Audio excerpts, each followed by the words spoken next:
Should I say my name or? Yeah, actually, that'd be nice because we like to give credit, like in film.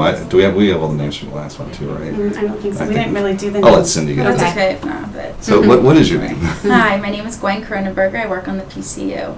Okay, excellent. So we're talking about VAP today.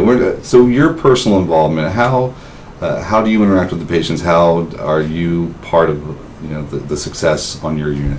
So our unit is basically mostly trach vent kids. So we are really dedicated to preventing VAP. So a lot of the times we focus with families on family-centered care to have trach tubing away from the patient, to do mouth care every 4 hours. And we basically just want to make sure that we include the parents in that stuff to make sure it gets done correctly.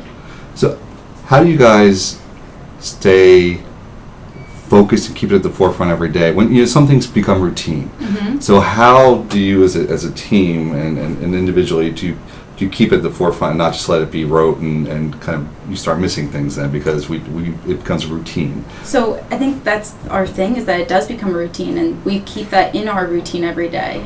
We make sure that is a part of every single day. Every 4 hours we do our mouth care. So I know that sometimes routines aren't good, but in this case I think that they're really beneficial. Awesome. I did not know that. Cool. So how does your team communicate? Is there anything you do different maybe from other units that you know of? I'm not sure if other units have it, but we have documentation, keep 4-hour documentation for the mouth care.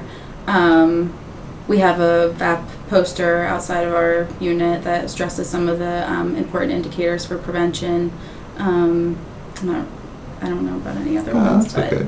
So anything you do in particular with the families to make them, if something actually, you're trying to prevent VAP or you're doing things that they might not know about, how do you inform them or keep them part of the process? To keep them part of the process, I mean, like I said, mouth care, I think families love being a part of care, so if we're able to incorporate them, that's great. Positioning is important to make sure that the tubing's always away from the child.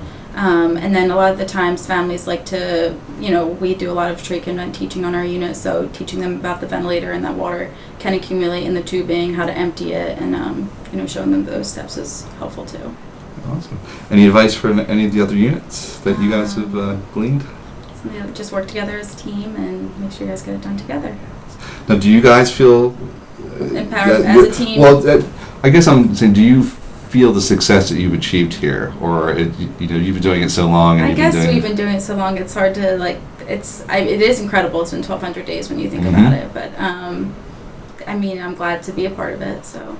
That's good. You don't take it for granted. Yeah, no, I don't take it for granted at all. I'm always like, oh gosh, gotta get my mouth care in. So. That's excellent. Yeah. Well, I think that's all we need. Great. Yeah, Thank you so much. So on your way out, I don't know if... What's the official number right now? Is it 12? I think it's. it's up to 1,400. I think. Is it up to 1,400? I should have gotten a number before coming here. Yeah. So I can have the exact number, I think, over